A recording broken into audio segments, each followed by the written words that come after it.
News Panorama is a TV news magazine program that gives you the story behind the story. It tells the stories the way they should be told by capturing the larger scale.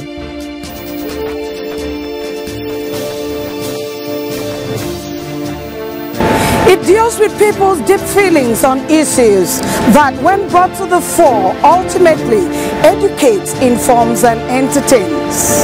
News Panorama. Capture the larger scale.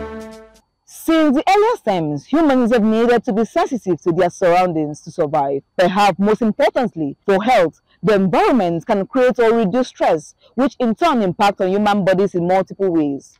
We will open this week's program with report on fraud, fake certificates, and environmental report. It is a must-watch. Welcome and thanks for joining me on the program News Panorama. I am Josephine Efanga. News Panorama. Capture the larger scale. If you have just tuned in, you are watching News Panorama. Fake certificates has become rampant scourge in Nigeria, threatening the very fabric of the country's education system. A recent investigation has uncovered shocking population of counterfeit certificates, diplomas, and professional qualifications, leaving employers, educational institutions, and the government grappling with the consequences. From prestigious universities to high-profile professions, no sector appears to be immune to the growing menace. Gloria Okeke brings details, the report. The rate of fake certificates in Nigeria is a pressing concern, highlighted by the recent invalidation of over 22,700 certificates from Togo and Benin Republic. The issue of government commitment to verifying the originality of academic qualification, this has made it crucial to tackle this problem to ensure the credibility of educational credentials. Nigerians who obtain document certificates from illegal tertiary institutions are denting Nigeria's image as well as undermine the efforts of those who work hard to earn their certificate. The issue of certificate racketeering in collaboration with government officials at home and abroad is an unethical practice which now has been common and needs to be worked on. Speaking in an interview, some cross-variants aired their opinion on the issue, advising the government to work into the issue in order to redeem the image of Nigeria's educational system. It's quite unfortunate, and the government need to redeem the image of Nigeria education system. The porosity of our borders and how they are very possible to just go and acquire a certificate is giving room for people who do not have the requisite knowledge to find themselves taking advantage of places they ought not to be. So I think the step government is taking so far is a step in the right direction. It's only by certificate. You don't want to know whether you can do the work or not. You understand? You just need a paper certificate so that you will get the job. When you get the job, same thing goes. That's why a lot of things don't work. Others were of the view that before jobs are given out, individuals and institutions to be prompt to avoid taking in people with fake certificates. People were not opportune to go to school. And getting to the age or become somebody, opportunity to get to them and they become somebody. So there are offices that are aspiring and they need a certificate, and we'll make them to go and get a fake certificate to that office. The negative impact of it is causes lack of employment, and those that merit employment will not be able to get the work, and also it reduces productivity. Somebody who does not understand what he is employed for will just go there for the employment's sake. Now the productivity of the state and the country will continue to go down every day because the certificate is fake. The discipline you have employed that person to function, the person will not be able to function effectively. This one's advised that the government and other sectors should draw people with fake certificates in order to give room to people who have worked hard and are fitting for this position. Government to drop them totally, because we have many people around suffering here and there in Nigeria, but then they cannot do anything for our students and our papa. Then they are bringing fake certificates to work in Nigeria. My opinion is that government should totally drop. They should go back and start from square one. Try to confirm from the universities they claim that that they're schooled in any of these countries before going ahead giving their body. Then first and foremost, I would like that they should first and foremost attend to their own universities. The students that have attended school here, they should not just be left like that. Because if we go out there, they will not give us job. They will first of all attend to their own citizens. The rate of fake certificates in Nigeria is indeed a significant issue that has complicated for individuals and society as a whole. It is crucial for the government to work effectively and make the education sector a safer place and the country as a whole. For CRBC News Panorama, Glory Okeke reporting. Fraud is as old as the world itself. However, records of fraudulent activities centuries ago remain infinitesimal, given the rate at which it accelerated in recent times. It was not prominent in the 19th century, but it has evolved into a global phenomenon, experiencing exponential growth in the 21st century.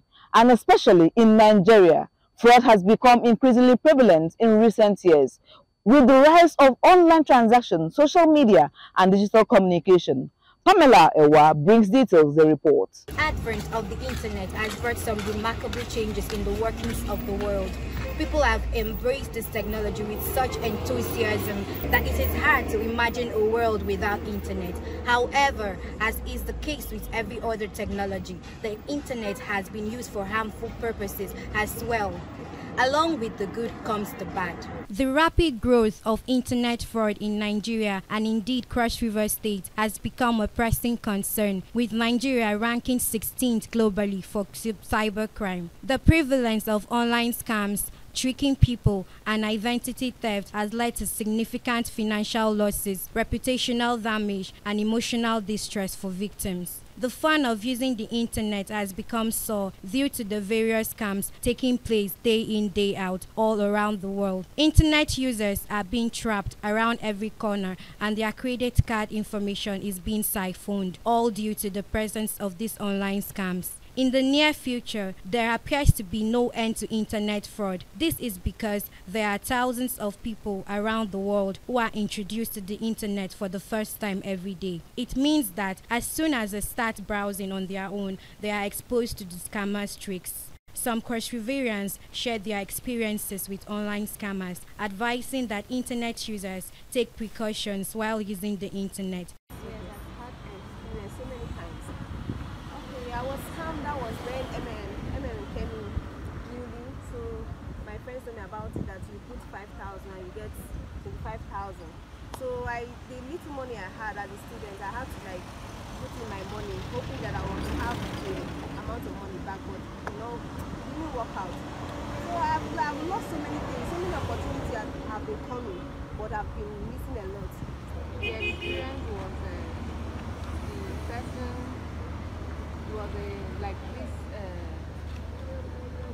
celebrity, so I saw it online. I never knew that it was a fraudster, like P-Square, it was P-Square. So the person was like, he called on video. I never knew that he was a fraudster. So he said that if I registered, I would get like 500,000 naira. So that was how the whole, when I began to send money, like 140-something thousand. So my husband was like, I told him that I'm not going to send money again. That's not right. So before you know, and by then I was pregnant. You see how much it was. I don't know what to do, I have to send money.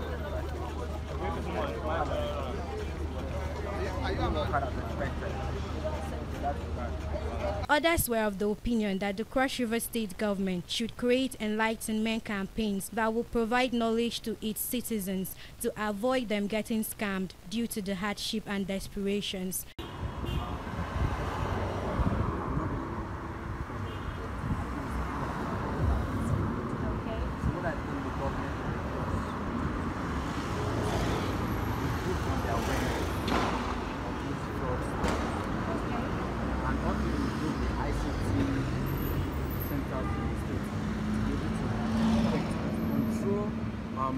Control measures for internet users, maybe social media like Facebook, WhatsApp, and stuff. And also wish to federal government provide good job opportunities, because all these coming to do because there are no more jobs available for the youth. If there are good jobs that the youth of Cross River State can engage in, maybe after they are done with school or maybe secondary school or stuff like that, it will really creativity. Our major problem in this country, Nigeria, and of course Cross River State as a part of Nigeria, is the type of policy we formulate, how we implement these policies, and what measure do we take to curb the malpractices of these policies that we produce. Others also advised that the government to create jobs opportunities for the youths, as an idle mind is the devil's workshop, while educating them on the consequences of fraudulent activities. We should, do more of awareness creation for individuals, for them to be aware, because parents need to be aware. Sometimes they are not aware. Ignorance is what makes people become so they need to create more awareness for people, especially in the suburban areas. Security agencies and personnel also need to help. Sometimes somebody will come and report, they report that this is what happened to me, and then they don't take it up. So these are one of the things that needs to be corrected. Young people now, Gen Z is now phone freak, so an internet freak, so they go into the net. It's their world, they live in there, but you can't take it away from them. The only thing we could do is to channel that energy towards productive ventures. For instance, we will have an internet computer or internet hub where young people can go and produce apps, app production, phone production, and a lot of things. They can engage in positive ventures. You can't take away that word from them. So for us to curb internet, for the best way for you to create alternative for them. Let them have clubs where they can develop a lot of apps, a lot of things that will help the system. Although it is impossible to curb all forms of online scams in the near future, it is still possible for the average citizen of Cross River State to be able to save themselves from dangers. For CRBC News Panorama, Pamela Ewa reporting. The environment is our home and a primary assignment to take care of. The problems of solid waste has been on the increase for a long time, of many ways taking years to decompose, thereby causing negative impact on the environment. The effect of indecent waste dump not only affects the environment but also poses risk to public health and safety. This is a major concern of residents of Boro community who suffer from the problem of indecent waste disposal. Edema Achibong brings details the report. Landfilling in Boro usually leads to health problems and reduces quality of life for people who live near such areas. Infections and illnesses such as throat itching, cough, eye irritation, breathing ground for insects, and many other harmful diseases. In most cases, offensive odor from this environment affects people that reside close to filling or dumping sites of waste, making the environment unhealthy and uncomfortable for them to live. The accumulation of waste can lead to pollution of water sources, soil degradation, and the spread of diseases, thereby making it necessary to address this issue promptly to promote healthy living and protect the ecosystem. As you can see, our company is not really nice. Yes, even the water is smelling. You are not breathing good, this thing, you understand? So, we are not feeling comfortable with it. Don't reach 10 years old since they come to do this cutter. Since they come to do this cutter that we put now, it has reached 7 years now. It's just like that. People do throw refuse because there's no waste bin on the side again, since they no more to evacuate this refuse. Speaking, some residents of Boro said the refuse dump has been there for a long time. They said the indiscriminate dumping of refuse came as a result of ravine in the area, and residents felt they could fill the ravine with refuse. Build proper sewage systems, if possible, make a good refuse dump for us, because there is no refuse dump down here and the sewage system is very bad. So people around will dump refuse anywhere. my house is very close to it, so mosquitoes, they try to kill us, like smelling sometimes. Wow. Mostly rainy season. I don't know what government is doing to stop that refuse dump because it's polluting the whole environment. Okay, so even if as you're standing here, can't you notice that this? Yes, sir. Personally. Yeah, the air here is polluted. Okay, so it's something that government should look into and then know how to be able to stop it, or perhaps direct people to where a particular area where you dump it and then vehicles come there and collect it. Okay, you understand? Because what is going on there is not really what is supposed to be. The residents complained about the condition of the environment due to this indiscriminate dumping of refuse and are therefore asking government to urgently look into the matter. The level of environmental pollution, this is environmental degradation in general. We have illegal dumping of waste. As you can see, there's nylons, there are bottles, all sort of waste, unwanted things are all dumped here. And I think this is one thing that is done by people in this community. And I feel the cause for this is simply because most of them don't even have proper knowledge on how to manage and dispose waste. Then secondly, there are no waste management policies in this environment, this community generally. Then thirdly, if you observe, this place looks like a place that has been drenched by erosion. And so what the community people in a way they are trying to do is if you point their waste here, will help to landfill this place that has been. Other residents pointing out the effects the indiscriminate dumping refuse has on both the environment and the people, and advise members of the community to desist from dumping refuse in the ravine. Transformation is on the way in Asim Ita lane off Ikoransa bus stop as major rehabilitation project tackles the area's notorious bad road and gutter system.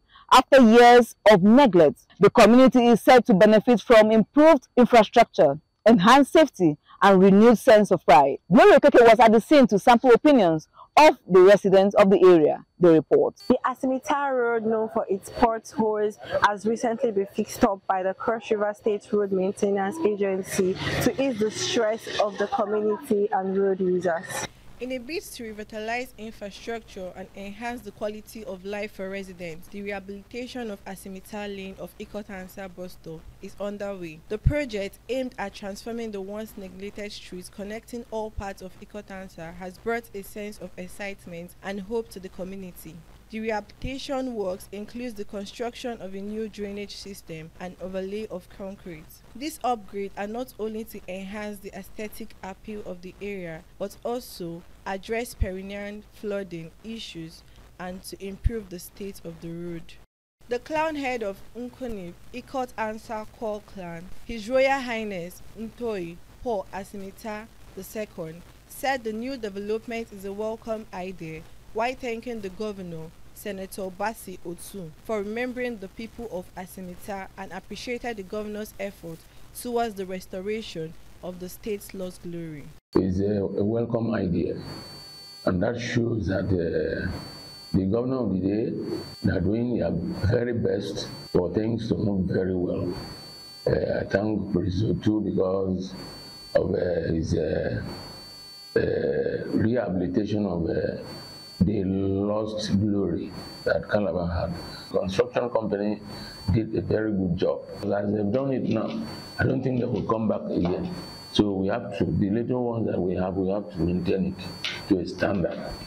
Some traders in Asim Ita appreciated the state government for the ongoing project, stating that previously they had issues with selling because of the potholes and motorists that avoided using the road path, as well as constant splashing of dirty water on their goods.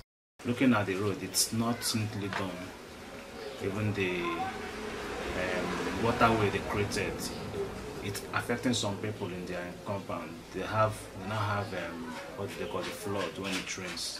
So I think they should have done more work here. The previous time the road was bad, but now the road fine. As they do the road, it's fine, but it's not too fine as well now. So now what do you want them to do again? They can do it better than this. The road deprived us from a free access due to the potholes, whereby vehicles are passing, they will be splashing, getting water into our goods. But right now the road is better, but it would have been better if they had made it completely, because before you know now the other side will start getting spoiled again. The road no fine, no. Them can't do road. Water there for this place. Water no flow for road. So road no fine. Others pointed out that the construction of the road is top-notch, pleading the government to construct more and repair more roads in the metropolis. The road was in a very bad shape before. Before now, we can't sit there to sell because every driver that passes by splashes water on us. But right now, it's in a better shape. It is beautiful, and we appreciate our sweet prince for giving us comfort. The road is okay. It's good more than before. With the pothole have been fast. I've seen some major changes around, as you can see. It has been tight, which at first it wasn't like this. It was pretty rough, and from what I'm seeing right now, that's really improved. So I think they did a nice job in tying the road. The comment of the traders shows both satisfaction and dissatisfaction. They call on the government to improve and do more. For CRBC News Panorama, Glory OKK report. Bad roads in the interior parts of Satellite Town has a significant impact on the local community and businesses. The poor road conditions not only hinders transportation and access to services and schools, but also economic opportunities. Edima Achibong brings details, the report.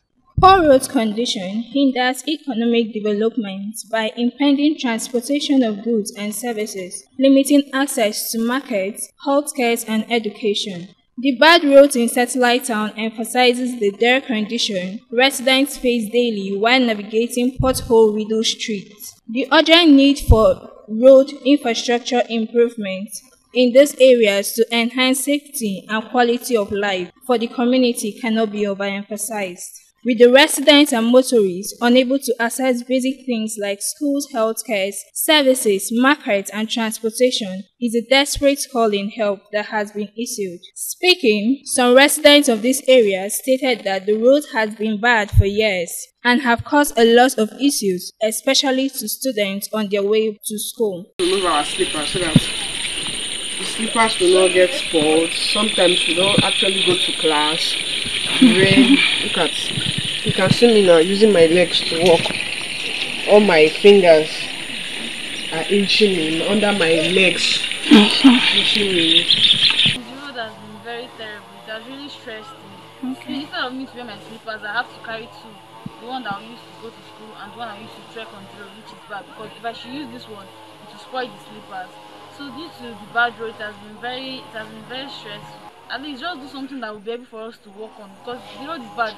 Like us that don't have water in our house, it's many small would have fallen down because the road is very bad. House owners in this area complained of lack of tenants due to the road condition, as many tenants are discouraged when they see the road.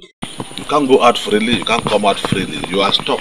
It's as if you are living in one rural area, meanwhile you are living in the state capital. The capital of Cross River State. You can't believe that they have this kind of a place. But this is what we find here. Our movement is truncated.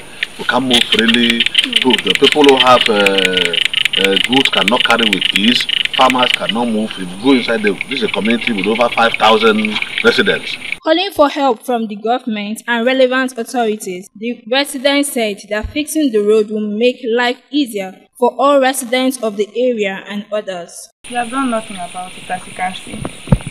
Still very bad. We should come and tar the road because it's getting very disgusting and bad for us to walk on this road. As you can see, my shoes very dirty. To say bad is like an understatement. Very terrible. It's a very swampy area and people can't walk here when rain falls. Because when it falls, the water literally stops raining and you have to wait. So imagine instances when you have classes very early in the morning. The community has done everything. Every first Saturday of the month is always sanitation day. Clear everywhere, filling sands. So there's nothing that can be done except the government help.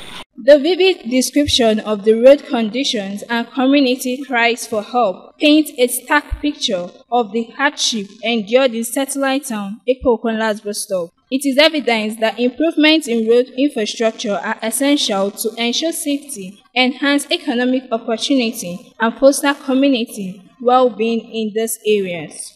For CRBC News Panorama, Edima Achiban reporting.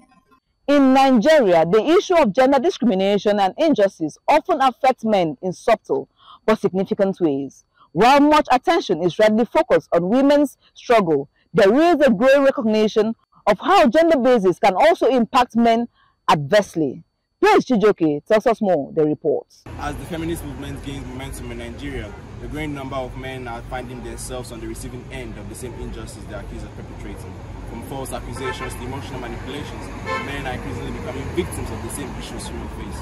In recent years, discussions around gender equality has prominently featured the struggles faced by women, but a growing conversation is shedding light on the injustice faced by men in Nigeria due to the evolving landscape of feminism. While feminism has made a significant stride in advocating for women's rights and gender equality, it is crucial to acknowledge and address the ways in which men can also face gender-based discrimination and injustice. One notable issue is the societal stigma surrounding men who are victims of domestic violence. Unlike women, men who experience domestic abuse may face skepticism and lack of support due to stereotypes that paint men as inherently aggressive or dismiss their victimhood. This stigma can discourage men from seeking help, leading to underreported cases and inadequate support system. I think why men are undergoing this tremendous suffering or shall I say depression is because of